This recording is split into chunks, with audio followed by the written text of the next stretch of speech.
Hay un proverbio chino que dice que hay 3 cosas que nunca vuelven atrás: la flecha lanzada, la oportunidad perdida y la palabra pronunciada.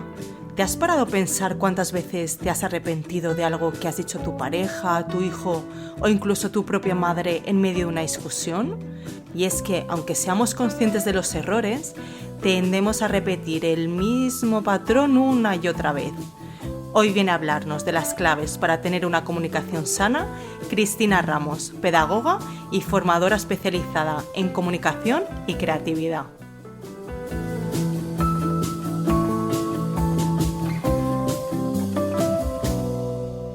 Hola Cristina, buenos días, ¿qué tal estás? Bien, la verdad que muy contenta de haber conseguido por fin estar aquí contigo. Sí, porque llevamos tiempo queriendo organizar esta charla y es uno de los temas que más me ha demandado la gente, el tema de la comunicación. Sí, qué bueno. Porque fíjate que a lo largo del día, si la gente se pone a pensar, ya no digo a lo largo del día, a lo largo de la semana, la cantidad de malentendidos que podemos llegar a tener con gente, ¿no? Con tu pareja, con tu madre, con tus hijos, porque no nos llegamos a comunicar bien, no nos hacemos entender. Muchas veces, incluso a lo mejor después de tener una conversación con tu pareja, por ejemplo, te das cuenta que no has expresado lo que querías expresar, no has dicho todo lo que querías decir, no has hablado de la forma en la que lo querías comunicar, incluso la conversación ha ido subiendo de tono y muchas veces levantamos la voz y llegamos a un punto que no deberíamos de haber llegado.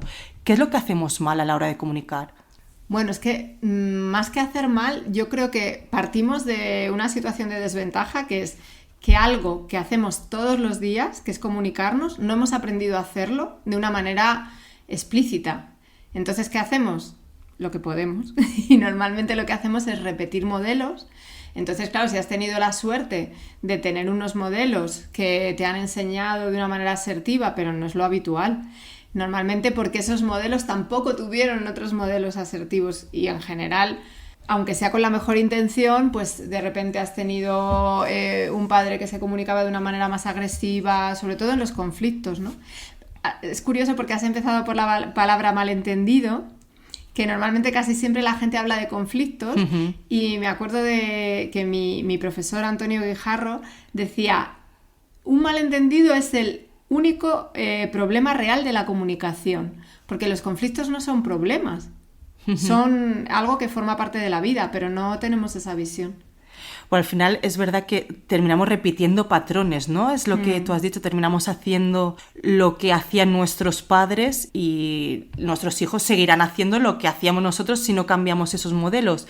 ¿Serviría de algo el que identifiquemos esas respuestas que hacemos mal, ¿no? Esas respuestas típicas que generan esas reacciones negativas con el otro? ¿Cómo se trabaja, no? ¿Serviría de algo el anotarlo, el estar más presente, más atento, ¿no? A todas esas cosas que hacemos mal en el día a día? Sí, desde luego sirve muchísimo. Lo que pasa que lo primero que, al no haber aprendido, muchas veces tampoco pensamos en yo es que no sé comunicarme, porque como es algo generalizado, de hecho yo me doy cuenta de que muchas veces la gente, por ejemplo, en los problemas de relaciones, ya empieza a intentar hacer algo cuando la relación ya está muy dañada, por ejemplo en el tema de la pareja que has nombrado, y se recurre a veces a la terapia de pareja, y entiendo que no siempre te apetece ir a terapia de pareja porque también lo asocias con otro tipo de problemas.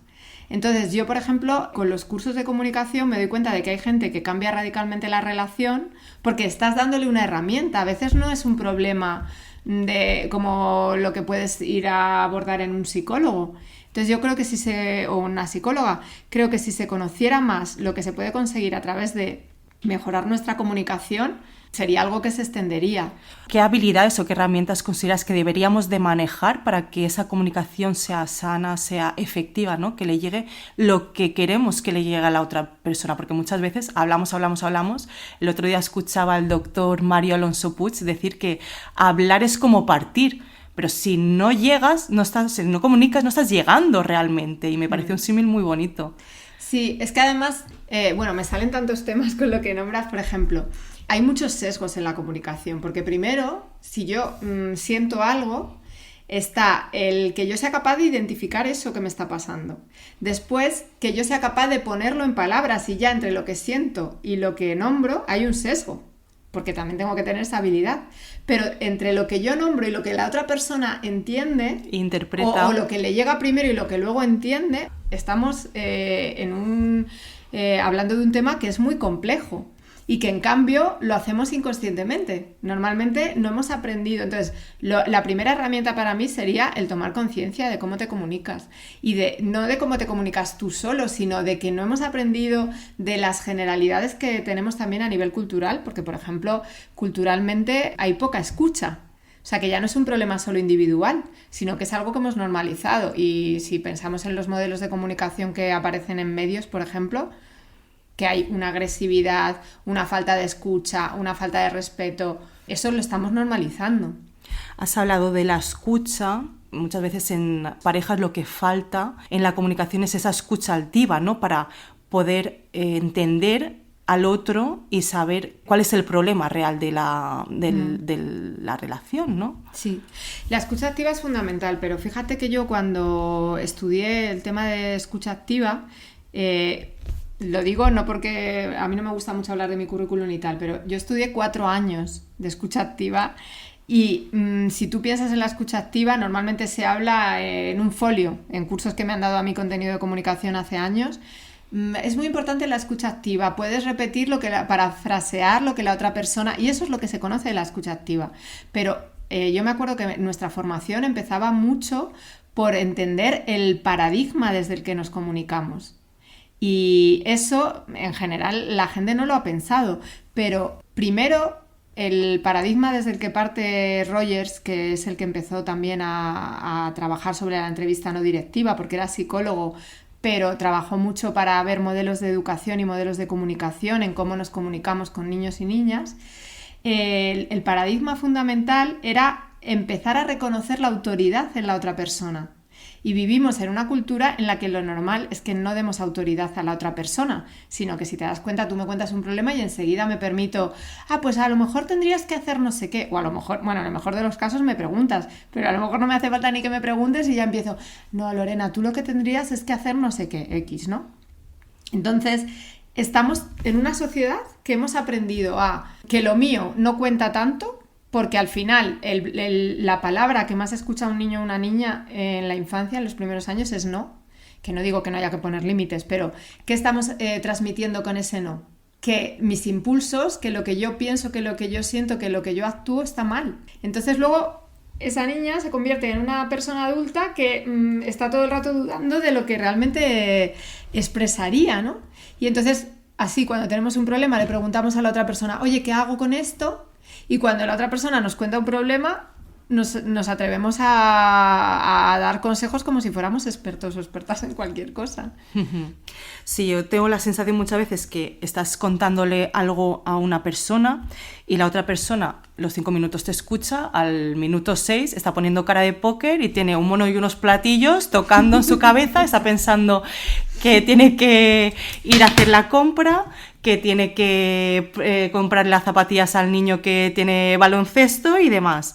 O muchas veces estamos más preocupados incluso en saber qué vamos a contestar. Exacto. Antes de saber lo que nos está contando la otra persona. Sí. Entonces ahí tenemos un problema grave en esta sociedad. En vez de un diálogo, a veces se convierten las conversaciones en monólogos por turnos. Efectivamente. Porque realmente lo que ha dicho la otra persona no me cambia nada lo que yo digo, con lo cual el diálogo... Y ahora encima con las redes, con el tema del WhatsApp y todo esto, o los audios, realmente no hay un diálogo real en cuanto a que yo pueda interaccionar y en un momento dado preguntarte, ¿no? Exactamente, o interrumpirte, que no es algo que en general... sea positivo el interrumpir, pero lo que quiero decir es que un audio, por ejemplo, de WhatsApp, que luego respondes con otro audio... Es lo que tú has dicho, son monólogos por turnos. Entonces, ¿qué ayudaría? O sea, en una conversación de tú a tú has nombrado el parafrasear, que eso, el decir, ¿no? Vale, entonces he entendido que me has dicho que a ti te molesta X, ¿no? ¿Es cierto o no lo he entendido bien? Eso sirve. ¿Qué otras herramientas deberíamos de trabajar a la hora de la escucha activa? Pues lo primero sería cambiar esa mirada y darle autoridad a la otra persona sobre su vida. Pero claro, eso te cambia totalmente, porque si yo realmente considero que tú eres la que tienes que tomar tus decisiones, que tú conoces mejor que nadie tus necesidades y te doy esa autoridad, desde ahí va a ser mucho más difícil que yo te diga lo que tienes que hacer. Entonces ya desde ahí cambia la comunicación, pero lo primero es cambiar esa mirada, esa visión. Después darnos cuenta de cómo nos comunicamos, de cómo nos hemos comunicado hasta ahora. Y ahí, por ejemplo, lo que decías, hay unas respuestas típicas. Yo, por ejemplo, en la formación siempre empiezo por ahí, que además siempre digo, la primera sesión es la peor de todas, porque te quedas un poco así como diciendo, ¿y ahora qué digo? Si no quiero hacer estas respuestas que se llaman, las podemos llamar respuestas típicas, pero a veces las llamamos las malditas, porque son las que favorecen los malos entendidos y los conflictos. Y después de identificar eso, empezar a aprender a escuchar, que no es solamente callar, sino realmente intentar comprender de verdad qué es lo que la otra persona me está trasladando. Y no tanto los hechos como la experiencia, porque tú me puedes contar, he llegado tarde, por ejemplo, a la Renfe porque he tenido este problema, tal, pero en realidad lo que me estás trasladando es, estoy agobiada y estoy apurada porque me has tenido que esperar. El que ha pasado un semáforo, ha habido un problema, eso es anecdótico, pero muchas veces centramos la escucha en escuchar los datos, los hechos, y no qué es lo que está, al final es, ¿qué te está pasando a ti? ¿Qué le está pasando a esta persona que me está contando? Como no hemos aprendido a darnos esa autoridad, normalmente cuando tenemos un problema intentamos decir mucho los hechos y volver a lo que el otro ha hecho o a lo que tendría que hacer o a las normas. ¿Por qué? Porque no nos sentimos con la suficiente autoridad para decirte, no sé qué me está pasando, pero yo ahora me estoy encontrando mal en esta situación. ¿Me entiendes? Entonces, entiendo también que hay una parte, lo que estamos diciendo, ¿no? Una parte verbal en esa comunicación y una parte no verbal, ¿no? En la que estamos expresando también nuestras emociones a través de nuestros gestos, nuestra mirada, nuestro tono de voz, las pausas que hacemos, entiendo, ¿no? Y todo eso es lo que se tiene que interpretar también a la hora de escuchar a la otra persona y recibir ese mensaje para interpretar todo lo que le está pasando. Sí, pero, es muy importante no solo lo que se dice, sino lo que no se dice, pero si ponemos el eje en comprender, ahí lo que diría Lorena no es interpretar, porque interpretar es ir más allá de lo que la otra persona te está diciendo, sino realmente... Es que es difícil el matiz, ¿no? Pero cuando tú me estás diciendo algo, que yo realmente comprenda lo que tú me estás intentando decir y te dé la posibilidad de corregirme si no es así. Y eso es el parafraseo real, pero no el interpretar y decir, pero lo digo porque si no, no quiero que se quede el mensaje de que interpretar es escuchar, porque interpretar sería ir más allá y decir, no, lo que a ti te pasa, Lorena, es que, claro, estás estresada y por eso... Eso es interpretar y eso no es escuchar. Pero entiendo que lo que quieres decir es comprender desde esa empatía, Exacto. Sin juzgar al que tienes delante, sino que entre en juego la empatía, decir, vale, entiendo lo que me estás contando, puedo compartir, ¿no? Lo que me estás diciendo o no, pero entiendo lo que me dices. Ahora puntualizo una cosa porque me parece muy importante esto que has dicho. A veces tenemos miedo de que el comprender al otro sea como darle la razón. Y el hecho de que yo te entienda y no significa que te dé la razón. O sea, también es que culturalmente, por ejemplo, el que calla otorga, se dice, ¿no? O sea, como que parece que tenemos que decir si no estamos de acuerdo todo el rato, pero el hecho de que yo te comprenda no implica que piense igual que tú. Efectivamente. Nos hemos centrado, ¿no? En que el que está escuchando, ¿no? Tiene que mantener esa escucha activa para llegar a recibir bien todo ese mensaje. Pero ¿hasta qué punto tiene también, en ciertos ámbitos, te digo, parte de responsabilidad el que habla para mantener esa escucha en el otro? Sé que en un ambiente familiar no tiene sentido, pero a lo mejor en un ambiente laboral sí.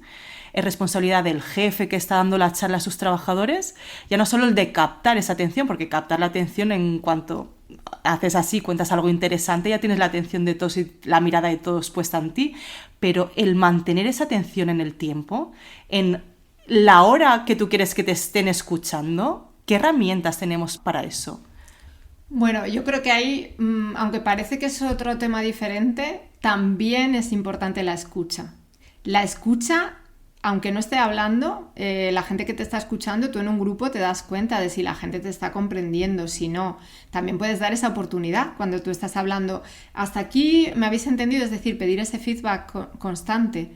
Entonces, yo creo que el ponerte en qué es lo que necesita este grupo al que yo me estoy dirigiendo y no tanto qué voy a decir yo, cómo voy a quedar yo.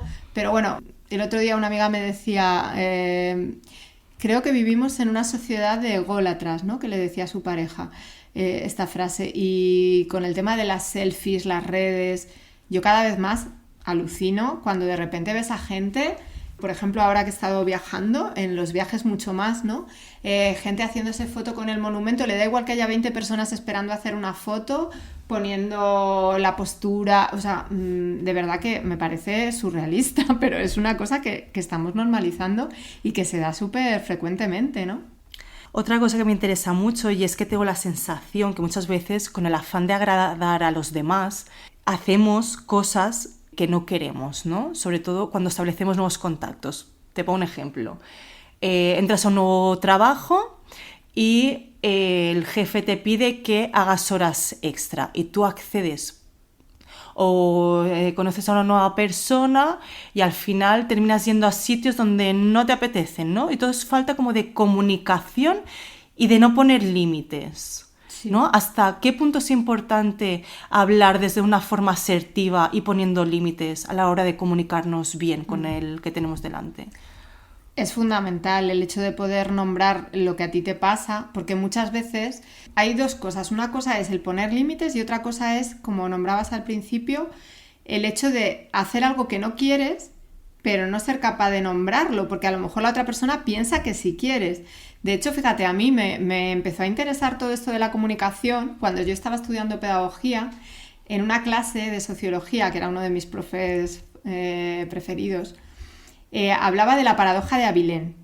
La paradoja de Abilén es una historia que cuenta cómo una familia, no sé si la cuento así muy breve para que se vea un poco el sentido, una familia que estaban, pues una pareja y su hija y el marido, o sea, dos parejas, estaban decidiendo qué hacían ese día.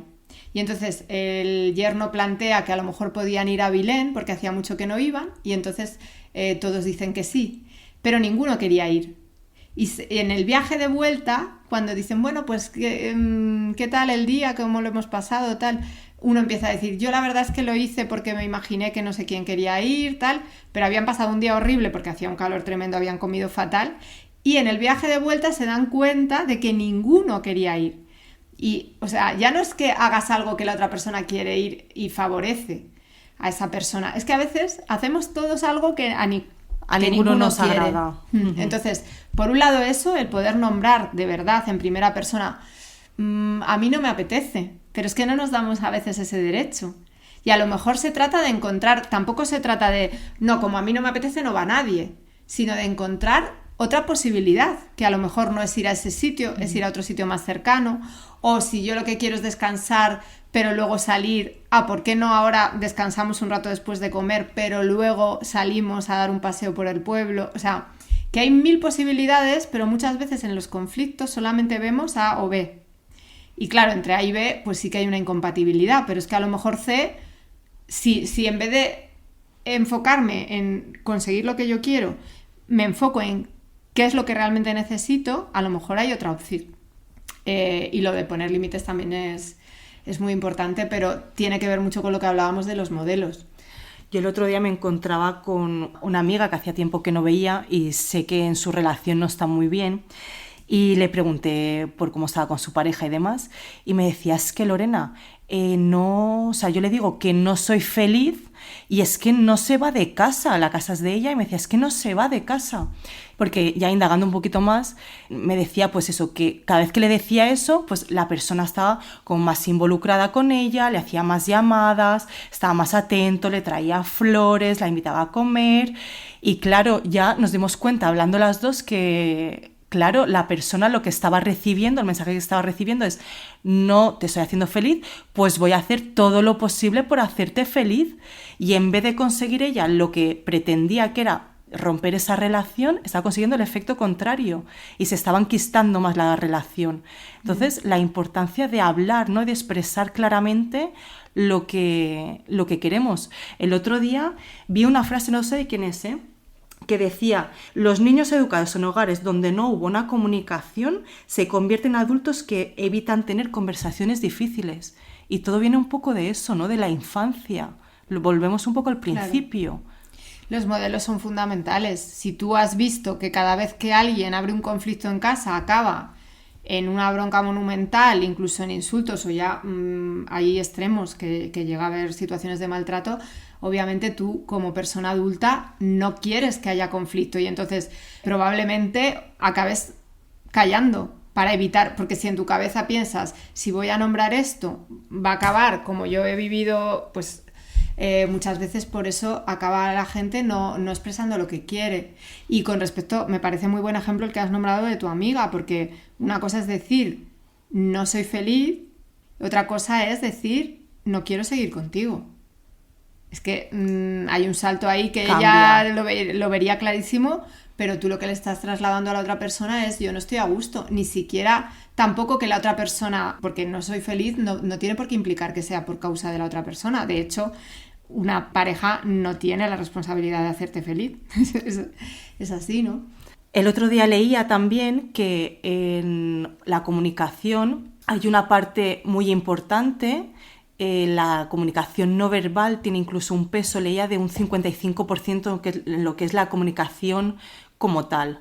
¿Qué habilidades no verbales, ¿no? deberíamos de manejar para también que el mensaje verbal, ¿no? ya no solo la elección de las palabras que tenemos, llegue bien a la otra persona? Porque ahí hay parte no verbal que deberíamos también de controlar nosotros a la hora de decir, para que sea coherente, ¿no? el mensaje verbal que estemos diciendo y el no verbal que vaya acompañado. No es lo mismo decir, no sé, una frase muy cariñosa, pero que vaya acompañada de un gesto de asco. Sí, lo que pasa que ahí, por ejemplo, yo hablaría de la coherencia, porque esto es así. De hecho, ese porcentaje se suele utilizar para nombrar en qué porcentaje confiamos en el lenguaje no verbal cuando no son coherentes. Es decir, si tú me estás diciendo que estás enfadada, pero me lo estás diciendo gritando o con una cara de que me vas a matar, yo me voy a fiar más de tu cara.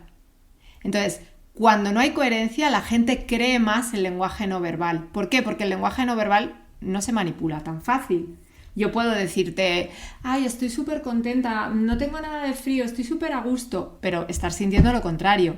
Pero si yo estoy realmente triste, es mucho más difícil que falsee el gesto. Entonces, más que ir a conocer, esto expresa, porque yo no me gusta nada el tema de la manipulación de 15 gestos que favorecerán que hagas amigos, ¿sabes? Uh-huh. Pero si tú eres coherente y te das ese derecho a expresar lo que sientes, ahí ya la comunicación no verbal te va a acompañar. Porque si tú vas a nombrar estoy preocupado y estás preocupado, no hace falta que pienses en cómo puedo expresar que estoy preocupado. Normalmente cuando no expresamos lo que sentimos es porque no nos hemos dado el permiso de sentir eso o de conectar con nuestras emociones. Es que está muy vinculado lo emocional con cómo nos comunicamos. Cristina, ¿qué opinas sobre la sinceridad en la comunicación? Porque me da muchas veces la sensación de que está sobrevalorada, ¿no? Que muchas veces, sobre todo en parejas, ¿no? Es que yo soy muy sincero, yo te voy a decir las cosas como son, pero muchas veces las cosas como tú las ves, ¿no? No como son, o sea, yo tendré mi verdad también. Y muchas veces la verdad sin compasión es crueldad. Sí. Mira, yo soy una persona que siempre he valorado muchísimo la verdad. Y entonces para mí la mentira era como lo peor. Porque sobre todo luego pensaba, ¿hasta qué punto puedo saber si esta persona, que ya sé que una vez me ha mentido, me está mintiendo o no? ¿Puedo confiar en ella o no? Pero creo que una cosa es mentir, que nunca lo voy a recomendar, pero otra cosa es decir la verdad que no te han pedido o que no siempre es necesaria y que además es tu verdad. El sincericidio, ¿no? Que tan de moda está. Y creo que, por ejemplo, esto está relacionado con el empezar a darnos autoridad a nuestra voz, que a veces se confunde, y esto pasa mucho en el enfoque humanista, que es justo el que yo estoy trasladando, cuando no se entiende bien y entonces piensas, yo ya he aprendido que tengo derecho a nombrar mis necesidades Y entonces confundo eso con ya tengo todo el derecho del mundo a juzgar y a expresar mis juicios, porque son juicios sobre otra persona. Entonces, esa es mi verdad, es mi opinión. Eso es un pseudo mensaje, como se decía en primera persona cuando lo estudié, porque en realidad tú no estás diciendo lo que a ti te pasa. Estás emitiendo un juicio, pero lo pones en primera persona. Y entonces te crees en todo el derecho del mundo. Uh-huh. No, hombre, yo te estoy expresando simplemente que me parece que hablas muy mal, por ejemplo. Pero es mi opinión. No, perdona, eso es un juicio. Yo te lo estoy emitiendo, lo estoy diciendo sin tenerte en cuenta para nada, sin tener en cuenta de las consecuencias que puede tener para ti el que yo te trate así, pero como es mi opinión, no, eso no es el estar hablando en primera persona. Entonces, efectivamente, es un sincericidio porque yo puedo tener mi opinión sobre las cosas y mi visión, pero eso no me da derecho a hacerte daño y a decirte lo que me dé la gana. No, habrá que seguir la norma que se hizo últimamente, ¿no? Lo que no se pueda cambiar en 5 segundos, ¿no? Cuando Exacto. Dices algo, no se dice. Sí, lo he oído y la verdad que tiene sentido porque, por ejemplo, a veces se lleva al lado contrario, que no se dicen las cosas por no molestar, pero, por ejemplo, si yo tengo un resto de comida, acabamos de desayunar juntas, tengo un resto de comida, yo prefiero que me lo digan. Uh-huh. Pero eso lo puedo solucionar en un momento. Claro, pero no me gusta tu corte de pelo, no lo puedes solucionar, o sea, está fuera de lugar ya. Está fuera de lugar. Bueno, pues vamos a aplicarnos esa norma. Es una obviedad, Cristina, que estamos en un mundo cada vez más globalizado, donde tenemos que interactuar con gente de diferentes culturas. Y me llama la atención pues, que muchas veces la forma de comunicarnos son muy distintas, ¿no? En algunas culturas, pues, por ejemplo, el mantener la mirada es signo de respeto, en otras es incluso un poco invasiva, ¿no? y como intimidante. En unas culturas pues, se valora mucho la diplomacia, la sutileza, en otros es más importante el que seas directo y expreses directamente lo que piensas. Bueno, lo primero es darnos cuenta de lo que tú dices, que efectivamente no todo el mundo ha crecido normalizando las mismas cosas. Por ejemplo, España es un país en el que hablamos muy alto. Entonces, en otros países, algo que para nosotros es súper normal, resulta agresivo o incómodo. Entonces, yo creo que lo más importante es siempre observar y escuchar, sobre todo si tú viajas a otro sitio, ver cuál es la norma allí, cómo se comporta la gente. Y cuando estás hablando con una persona que a lo mejor estás en tu país, pero esa persona tiene otro origen, pues darte cuenta desde la escucha también porque muchas veces lo que hablabas de la comunicación no verbal, se nota que la otra persona está incómoda, incluso le puedes preguntar, oye, no sé, ¿hay algo que te esté molestando? O, por ejemplo, con la mirada, yo creo que si somos capaces de escuchar a la otra persona, muchas veces nos damos cuenta si está incómoda o no. Cuando hay gente que te mira fijamente, incluso la distancia, porque no todo el mundo tiene la necesidad de la misma distancia personal cuando hablas con alguien. Y hay veces que a mí me gusta dar el espacio a la otra persona y que me lo den. Y hay veces que la gente habla tan cerca que empiezo a irme para atrás, están invadiendo. Pero se siguen acercando. Están invadiendo y acabamos tu espacio. En otra parada de metro. Mira, con lo de las diferencias culturales, el otro día tenía una anécdota con un amigo que me estaba intentando explicar que tenía que cambiar las 2 ruedas del coche porque tenía un clavo metido en la llanta, me decía. Y yo, es que no te entiendo, o sea, porque tengas un clavo en la llanta, ¿por qué tienes que cambiar las 2 ruedas, no? Me decía, pues claro, pues es que he ido y me ha dicho que es que no me lo puede recauchutar, es que me tiene que cambiar las 2 ruedas porque la tengo en la llanta. Y yo, vamos a ver, ¿de qué me estás hablando? ¿De la llanta o de la rueda? Y ya me di cuenta, buscándolo en Google, que, claro, en su país la llanta se refiere a lo que nosotros llamamos la rueda, o sea, lo que es la rueda como tal. Entonces, claro, estas diferencias muchas veces generan unas confusiones. Sí. Pero ves, eso sería un problema de comunicación porque es un malentendido y cada persona lo nombra de una manera. Y luego hay veces que pensamos en que son problemas de comunicación, conflictos que no hemos sabido gestionar, pero que el problema no era la comunicación. Actualmente, o sea, es innegable que vivimos en la era de la tecnología, ¿no? Lo has nombrado tú antes, ¿no? Nos whatsappeamos miles de mensajes al día, mandamos miles de emails, por redes sociales también nos comunicamos muchísimo. Y al final eso ha ido cambiando, ¿no? La forma de comunicarnos las personas.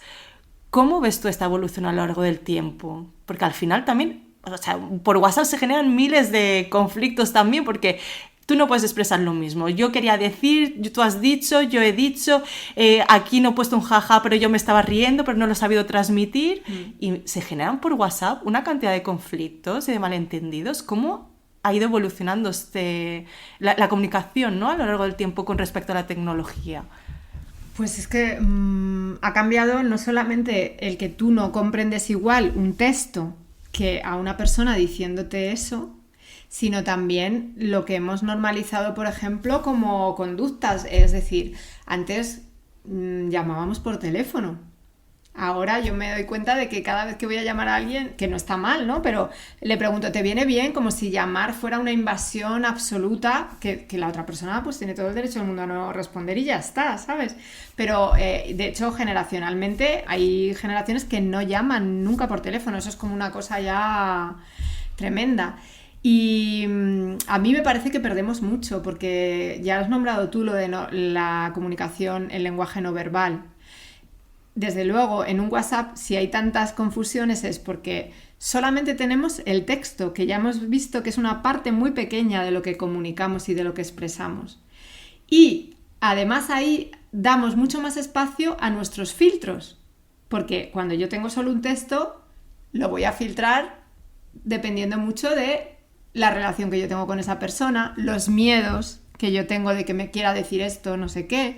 Entonces, al final, otra vez más, estamos mucho más en lo que yo creo que me dice o tal, que en escuchar de verdad e intentar entender qué es lo que la otra persona te ha dicho. Sí, porque nos perdemos muchas veces, no tienes ahí el tono del que está poniendo esa persona, ni la velocidad con la que está hablando, ni las pausas, ¿no? Que las pausas muchas veces también son importantes. Mira, el otro día escuchaba también y estaba en la charla del doctor Mario Alonso Puig, que lo he nombrado antes, y me hizo un símil buenísimo, que se va a entender muy bien, que decía que un músico no se distingue un músico bueno de uno malo por las notas, ¿no? Por lo bien que se sabe las notas, porque al final los dos van a saber la consecución de las notas. Un músico bueno se distingue por los silencios, por el manejo de esos silencios. Y muchas veces en la comunicación es igual de importante. Mira, me viene a la cabeza que he tenido que pasarlo hace poco en la administración pública. Cada vez que vas, o sea, por favor hay que ponerle las pausas a esas señoras, porque te lo sueltan todo de corrido, que, o sea, lo habrán repetido 10 veces ese día. Tienes que coger el papel, firmarme ese documento en la página tal. Sí. Pero para mí, que es la primera vez que lo estoy escuchando, o sea, me viene todo de nuevas. Por favor, poner pausas. Poner pausas en esa comunicación. Sí, sí, sí. Bueno, las pausas son importantísimas, se nombran mucho más cuando se trabaja la oratoria que cuando trabajas la comunicación interpersonal, pero es verdad que son necesarias para darle al otro la oportunidad de comprender. Añadía esta persona que muchas veces las personas no entendemos el mensaje no por falta de inteligencia, sino por falta de silencio, ¿no? Las pausas estas que nombrábamos. Sí, es que además has nombrado a Mario Alonso Puig, que a mí me encanta y escucho bastante mensajes de lo que él transmite y eso. Y, por ejemplo, el tema de la música, que ha puesto como ejemplo. Ayer que estaba en un taller de poesía, justo hablábamos de la importancia de las pausas al leer un poema. Y me recordaron a un profesor que yo tenía de expresión corporal, cuando yo recibía las clases como actriz, y estábamos 1 hora y media sin parar. Arnold Taraborelli, que ha muerto hace pocos meses y la verdad que para mí es como el maestro que he tenido. Y él siempre... Estabas 1 hora y media sin parar y tal, y al final 2 palmas, acabábamos la clase y muchas veces decía: todo el trabajo era para este momento, con ese acento americano que él tenía. Y creo que en el arte se ve claramente que los silencios, las pausas, en el humor, por ejemplo, en la comedia, las pausas y el ritmo en la comedia es fundamental. Pero también en la cultura oriental se le da más valor al vacío, ¿no? Esto que dicen, no sé si es de Lao, bueno, no recuerdo bien el texto, pero la idea es lo que le da sentido o lo que le da utilidad a una puerta es el espacio vacío o a una ventana. Entonces, no valoramos, ahora sobre todo, vivimos en una cultura del llenar. y ya no hay ni siquiera tiempos de espera. Estamos siempre con el móvil y es en esos espacios en los que se genera la creatividad. Por eso en la música, en el arte, los silencios son fundamentales y en la vida también. Totalmente. Bueno, hablando, ahora es que me ha venido, aunque no viene mucho a colación de lo que acabas de contar, pero como veníamos de lo de la era de la tecnología, los WhatsApps y demás, por favor, las comas. Voy a hacer aquí un homenaje a mi abuelo, que bueno, este podcast, sabéis también que era, en el episodio 0 lo cuento, que mi abuelo contaba historias muy, muy bonitas y lo contaba muy bien. Y tengo grabada una frase suya con respecto a eso, ¿no? De la importancia del tono, de las comas y demás.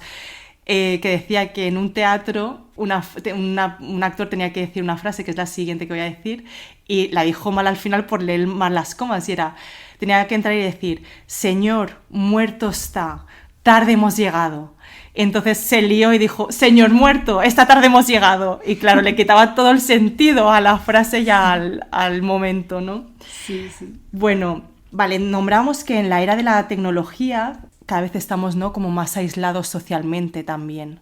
¿Esto cómo nos afecta a la hora de comunicarnos cuando nos encontramos en entornos, ¿no?, donde tenemos que socializar? Yo creo que muchas veces nos cuesta más romper el hielo porque no estamos ya habituados. Lo hacemos todo a través de pantallas.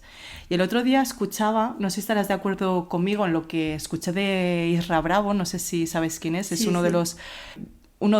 es el copywriter número 1 de España.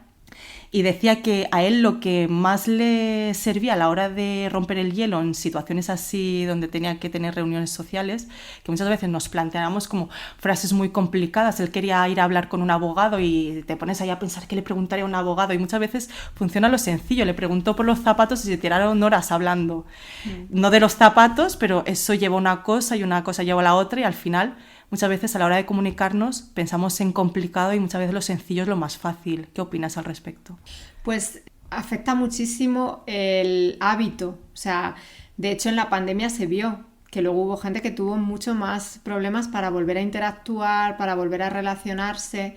Al final, cuando tú te estás exponiendo a diario, normalizas el hablar con una persona, aunque sea un desconocido. Cada vez pasa menos eso, además, porque los momentos en los que puedes interaccionar con gente que no conoces, como es para preguntar por una calle o otra vez volvemos al móvil, ya nos los hemos quitado. Entonces casi nunca nos relacionamos con gente desconocida, o es desde un lugar muy utilitario.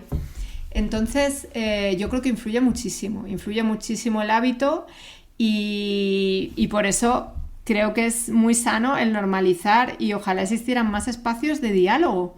Estaría genial que hubiera... yo, por ejemplo, tengo la suerte de contar con un grupo de mujeres, por ejemplo, desde hace años, o he estado en muchos talleres en los que había mucha escucha, pero en general la gente no los tiene. Va a su trabajo, vuelve a casa, además con un montón de tareas por hacer, o sea, no se dan a veces ni siquiera en el entorno familiar. Imagínate cómo vas a tener tiempo fuera, ¿no? No sean los debates ya, ¿no? No se habla ya. Yo recuerdo, pues, en mi infancia, mis abuelos y mis tíos abuelos allí, pues, charlando. No había televisión, no había nada, y los pequeños, yo creo que aprendíamos también de ese ejemplo, ¿no? Porque aunque estuvieras por allí jugando, veías a los mayores debatiendo, discutiendo sobre algo, dialogando, y todo eso se ha ido un poco perdiendo también. Al final somos espejo. Sí, y lo que decíamos de la importancia de los modelos. Y es cierto, además, vuelvo al tema generacional. Hay personas que ya han nacido con el móvil en la mano casi, y entonces ves muchas veces cómo interacciona esa generación. Y claro, si tú no has normalizado el tener una conversación, cuando tenemos una conversación mirando a los ojos a otra persona, hay un montón de cosas que se ponen en juego, y es un acto de exposición. Si tú nunca lo haces, el día que lo tienes que hacer, es como pasa con hablar en público, que como no es algo que normalmente no hacemos, el primer día que lo haces parece como un mundo, ¿no? Y yo creo que tiene mucho que ver con el habituarnos. Yo no sé cómo hacer, pero intentaría fomentar espacios de diálogo, aunque no sean para buscar un resultado concreto, espacios en los que podamos nombrar cosas, compartir, expresarnos. Cristina, ya para ir cerrando, si te tuvieras que quedar con unos pocos tips acerca de la comunicación, ¿qué recomendarías? Bueno, lo primero sería el tomar conciencia de cómo me comunico y responsabilizarme, porque normalmente cuando alguien quiere mejorar su comunicación y le pregunto, ¿pero qué es lo que...? Casi siempre habla de lo que hacen mal los otros. Es que mi pareja no me escucha o es que no me siento... Pero siempre con respecto al otro, ¿no? Entonces, primero, darnos cuenta de cómo nos comunicamos. Ser conscientes de nuestros modelos y huir de la culpa. Porque muchas veces cuando hacemos algo, nos comunicamos de una manera que no nos gusta, luego nos sentimos culpables. Ir más a ¿qué puedo hacer de otra manera? Porque la culpa no resuelve nada. Y sobre todo... Yo diría 3 cosas más, que serían escucha, escucha y escucha. Muy bien, Cristina. Por terminar ya, tú te dedicas profesionalmente a la comunicación. Como he nombrado antes, eres formadora especialista en comunicación y creatividad. ¿Cómo podemos encontrarte? Bueno, pues yo tengo mi web, escuelacristinaramos.com. Pero también si la gente quiere un trato más directo, me pueden encontrar en LinkedIn como Cristina Ramos Sancho y pues por ahí me pueden escribir directamente o en la web aparece también el mail, el contacto. Y bueno, ahora acabo de llegar después de 6 meses fuera de España, así que tengo que actualizar bastantes cosas de las redes y tal, pero espero pronto poner ahí, por ejemplo, los grupos que quiero abrir de comunicación para familias, para AMPAs, todo esto que hemos hablado antes. Pues muchas gracias, Cristina, por haber venido a Enredadas. Ha sido un placer tenerte aquí y espero que pronto podamos vernos de nuevo. Yo también. Gracias, Lorena.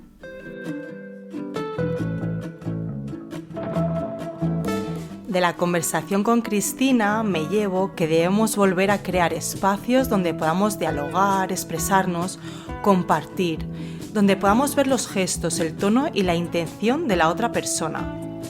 Debemos tomar conciencia de cómo nos comunicamos y responsabilizarnos, siendo conscientes de nuestros propios modelos y viendo cómo podemos hacer para comunicarnos de otra manera. Y sobre todo, escuchar, escuchar y escuchar. Y es que, ya lo decía Andrew Groff, lo bien que nos comunicamos no está determinado por lo bien que decimos las cosas, sino por lo bien que nos entienden.